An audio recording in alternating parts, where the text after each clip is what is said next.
Welcome back. I know I haven't done an episode in a while, but on the bright side, I've been grinding away, making some cool new features I'd like to show you guys today.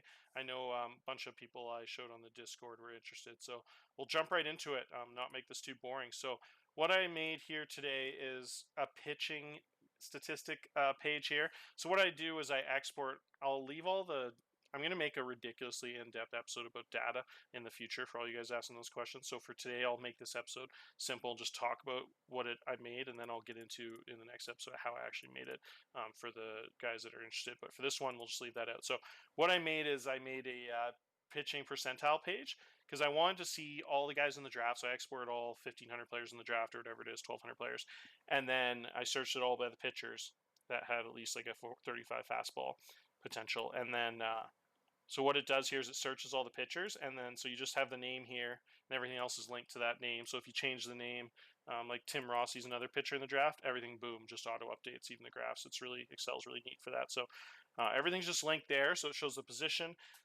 the age, 17, and then 10 months. So it'll be the age of at the time of the draft. So I just export the age, and then I just minus it from the following date of birth, and then I minus it from the following year, June's draft. So it'll say at the time of the draft, it'll be 17 and 10 months.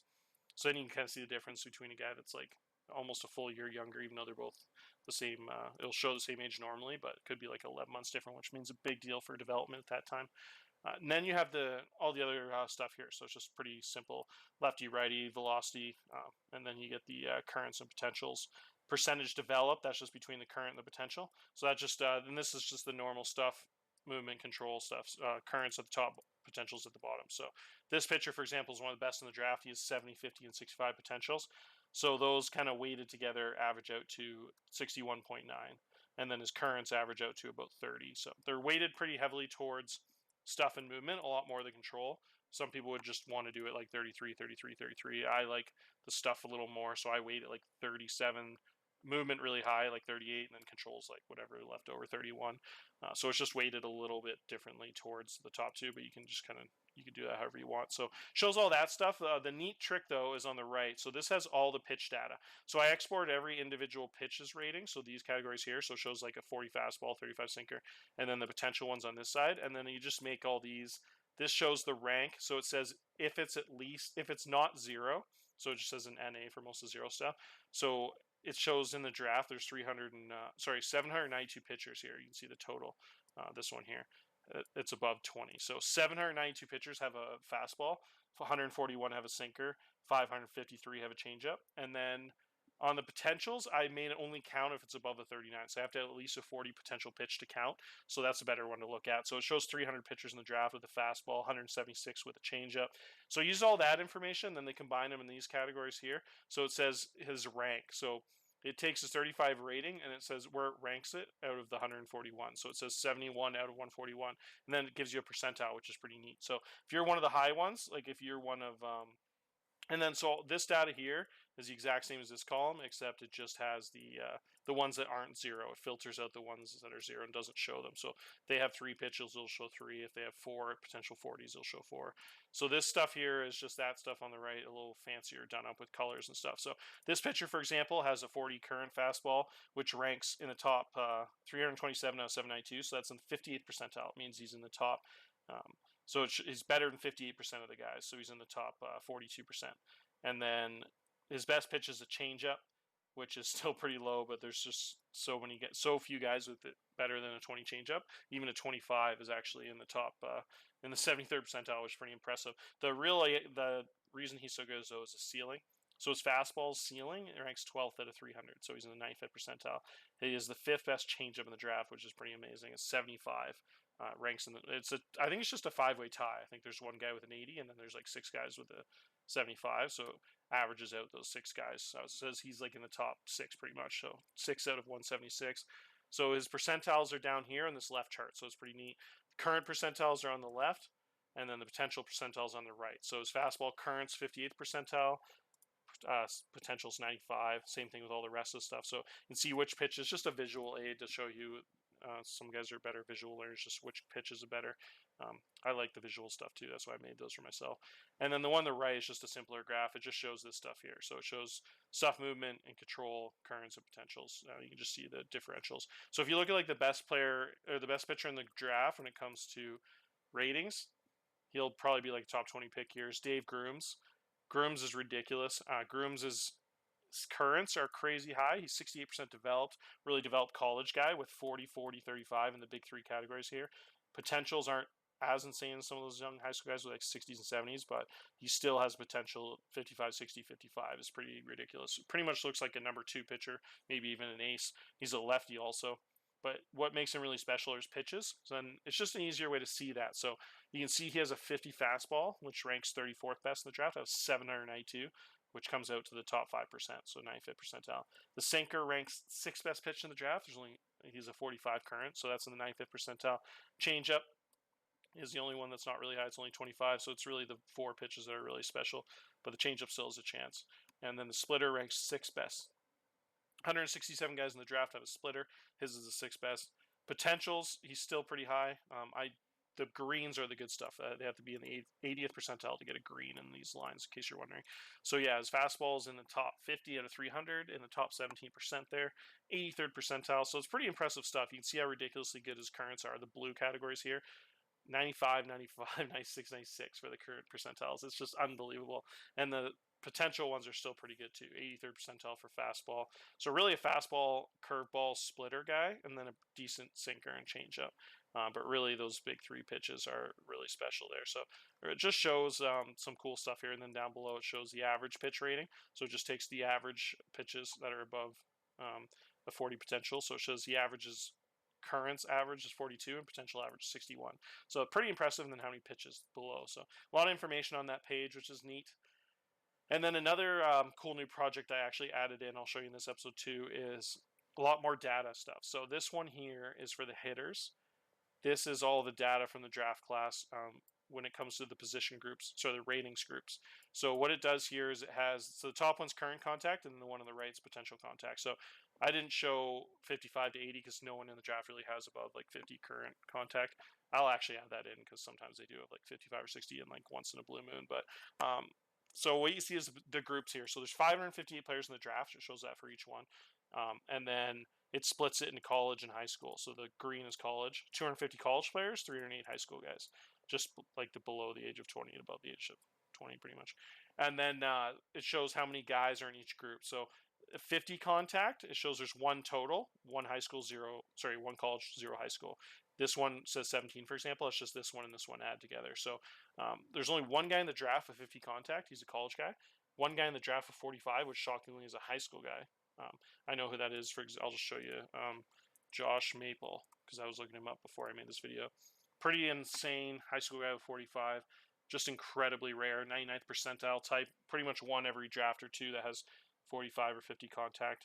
It's pretty rare for them to be a high school guy. So it just shows this guy really has like an Ichiro type profile. Ton of bat on ball.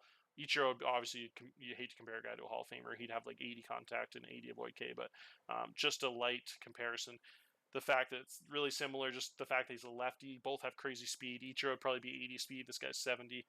Both elite right fielders, big time range. This guy could get away in center for sure, but like Ichiro would be like an elite Gold Glove right fielder or like a average to above average center fielder. High leadership, work ethic like Ichiro. So I can't stop thinking about how much this profile reminds me of Ichiro. Just kind of like a Walmart version, but really, really rare and special talent. But with no power and eye, the ceiling is pretty capped, so I wouldn't expect him to be a top 5 or 8 pick, but you never know. That contact is just so insanely elite. He hit 545 his junior year, 544 his freshman year. Just insane. So who knows, maybe we get senior year stats back here soon. He hit like 560 or something, but just a ridiculous profile. So you see kind of outliers like that with this, which is neat. And then you can see that 17 players in the draft have 40 contacts, so that puts them in the top 4%, the 96th percentile there. And then I actually did the percentile for just the college guys and the high school guys separately, and then the percentiles for them both add together. So if you have 35 contact, you're in the top 17% of the draft. So most of the guys in the draft obviously have 30 and 25. So you get the 2 combined, you have 453 players that have 25 and 30 contacts. So it shows how much of an outlier you are if you have like 10 higher contact than those guys, than the 453 that are grouped up in the 30 and 25 ratings. And then you can see the high school guys is really rare too. Like there's 52 college guys with 35 contact, only 17 high school guys. And then you same thing on the right here with the potentials. So right now there's a lot of guys that eat potential because the draft's not heavily scouted yet. I'll get the updated reports and that number will drop significantly. My scout is not even that crazy, but obviously a bit too high on a bunch of guys right now. When you get the updated information, you can see that a little better. You go down here to power, it's the same stuff. You actually have 0 guys in the draft with 50 or 45 power. You have 3 guys with 40 power, all college guys. That puts them in the top 98 percentile, which is pretty impressive. And then you jump down, there's 17 guys that have 35 power. There's actually 4 high school guys that have 35 power. They're all like corner bat types. And then you have, again, the gluttony of guys that are just down here, almost 500 guys, 400 and, what is that, 456 guys, something like that, that are at 30 and 25, just the same as the contacts. So you can really see the heavily numbers on the position groups here. And then, so the potential power, you have 3 guys with 80 power. They're all high school bats that have like 30, 80 power. It's probably not legit. You have your best college guys here. You have 2 guys with 70 potential power, a couple with 65, and then you have 9 with 60. So it's a little more spread out with the power here. You don't see the 120 and 339 like you do in the other groups. A lot more spread out between 45 down to 25. And then the I is the third one here. The I, you have 550 guys in total, and you only have 2 with at least a 40, and they both have 45, both college guys with the current I. You only have 1 high school guy with a 35 I, which is pretty impressive because that means he stands alone the 99th percentile. So I actually looked that up. If you go to all hitters, we'll sort by current I. I have it filtered here to high school guys, and if I cancel, I can see the college guys too. But if you just filter the high school guys and sort by current I, you can see Dylan Pennington. He's red because he has a bad mental, so I flagged the red guys as do not draft on my draft list. But we'll just check him up anyways, just to kind of see. I think that's interesting when a guy is in that much of an outlier. So yeah, you can see a 35I in high school. He walked 11% of the time. Pretty impressive numbers. But yeah, as you can see, he has really bad mental, so I wouldn't draft that because he has so much orange. I think I made it so if they have 3 oranges, they automatically get qualified as red, and then it's like a do not draft type. But anyways, we'll go back to this stuff here. So you can see that, and then you see there's 31 college guys with a 35I. And so you see just how rare, really, the whole point of this is just I want to find the outliers. So you can see how rare it is for a high school guy to have like 35 and 40 and things. Same with the, oh yeah, I just copied that. So I finished there. I'm going to make a bunch more right now. I just had contact, power, and I, the big 3 hitting stats. I'm probably going to add in stealing and range and those type of stats next, just to see how. I don't think I'll add range, actually. It's easy to see on the other page, but I'll probably think of some things. What I'll probably do is try to find the elite guys, so I'll probably make a filter that combines 2 of them. So I'll say how many guys have at least 30 contact and power, or something like that, 30 I and 30 power, and then show the positional groups and show how rare. Those would be the really rare ones. They're probably be like 1/10 of the amount as the other 2, because you have to have, if you have like a 40 in both, that's pretty hard. So that'll be cool to kind of show maybe like the more elite players and some other projects like that. But for now, I just want to make this video and hopefully motivate some other people to do some similar stuff. I know for me, I like grinding the numbers, but I'm not the most artistic person and creative person, so I actually have trouble coming up with these ideas. So a long time, sometimes I just think of these things for weeks on end, and then it finally comes to me, or I see something similar on. I actually got the motivation for this type of stuff on like the NFL draft stuff on Twitter. I saw the spider charts and it had the percentiles for like an elite guy, like for the 40-yard dash and stuff, and it combines like all the receivers from every one of the last 20 draft classes and shows like if a guy runs a 4.3 he's in the 98th percentile. So this one just does this draft class because there's so many guys in the baseball draft, like 1,500. It's pretty big sample size. But what I can do, since I've saved the last few drafts and made new years, like I have the 2033 draft through 2032 from this league, so I could actually add the data from all 3 drafts and take all the pictures from 3 drafts in our own, combine them all, and then you can see like a 3-year window and do some cool stuff like that. So once you make the template, it's really easy. It's really complicated to kind of put together, but once you have it, it's literally just copying and pasting and everything's done for you. So it's really easy for me to add stuff now that it's kind of all complete. So like I've told a bunch of guys, I'm probably going to share it with everybody. I keep adding stuff and I don't want to put it out there until it's done, because every day I feel like I'm getting better in Excel and just adding so much cool new features. So I keep thinking I'll add it in a few weeks, and I keep getting more ideas. So if anyone's really interested, though, just message me on YouTube or Discord, and we can I can send you like the basic sheet and kind of get started on your own. But anyways, that's it. Enough rambling for now. Cheers, guys.